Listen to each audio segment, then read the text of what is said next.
Praise the Lord. I'm really thankful to ICPF Pune for giving me this opportunity to share from the Word.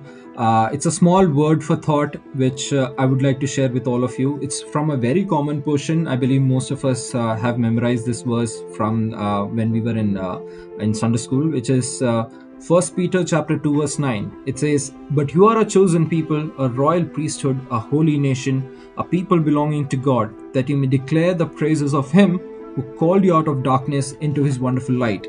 Now, we all know that the royal priesthood is something that originated from the tribe of Levi during the Israelites' time. And when we hear the term royal priesthood, it makes us feel very happy. The word royal has been used for us, a term which our parents never used for us, especially the Malu kids know this. So, yeah. But the thing is, we need to understand what exactly it means to be a royal priesthood. Is it really royal, or what? How do we justify the term royal? Let's understand that. So if we go to Joshua, the book of Joshua, chapter 13, and if you read from verse 3 to 33, we understand that here Moses is dividing the land to give out as inheritance to the 12 tribes of Israel. But when it comes to the tribe of Levi, or Levi as others would like to say, we read it in verse 33, Joshua 13 verse 33. "But to the tribe of Levi, Moses had given no inheritance." Why? Because the Lord, the God of Israel, is their inheritance as He promised them. So this is where the royal comes from. We generally tend to believe the material things is what makes us royal. If we have a great job, if we have a lot of possessions, we have a lot of money to pass down through our generations to generations, that makes us highly esteemed in the society. That's what makes us luxurious and royal and rich. That's what we think about. But we read from the Word that for someone to be royal, the Lord needs to be your inheritance. But we are not satisfied with that, because we are not able to see that in a tangible way, or we're not able to quantify it. And that's where the problem is, because what we tend to do is we tend to compare our inheritance that we have received with others. If we see, and we also try to use the word blessed around a lot. They have got a blessed job, they have got a blessed car, they have a blessed house, all of that. But we need to understand that what we have received is much, much greater than anything else. The royal priesthood, we are the royal priesthood, and we have received Lord as an inheritance. Now, does that mean that we are not meant to have anything, not even our basic needs? No.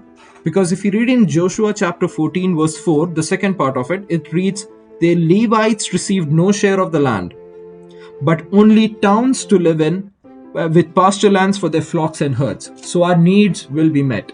Nobody's asking us to be royal priesthoods and live on the streets. No. God will definitely take care of us. But we are not meant to store all this inheritance for us in this earth. Now, we also, some might argue, we see many pastors or many ministers of Christ whose children are well settled, they have a wonderful job, or, they have a lot of luxuries, they have good homes and everything. What is all that about? Why is God showing partiality? That is not partiality. That is a part of their calling. We all know the story about the master and the three servants and the talents that the master gave them. Two of them made use out of it. They multiplied it and they used it for the benefit of the master. One buried it. He wanted to store it for himself. And we all know how it all ended up. So God, when gives you something, it's for you not to store it for you or for your generation. It's for you to multiply and give to those who are in need. We read in James chapter 1 verse 27, the religion that God accepts is that we help the widow and the poor and the oppressed who are in distress. So if we have got very good education, let's make sure that we are using it for the uneducated. If you're getting a good job, or if you have a lot of money or possessions, make sure you use it for people who are in need. We all know about apostles. They in the beginning first century church, they put everything in the feet of the apostles so that it can be used for the poor.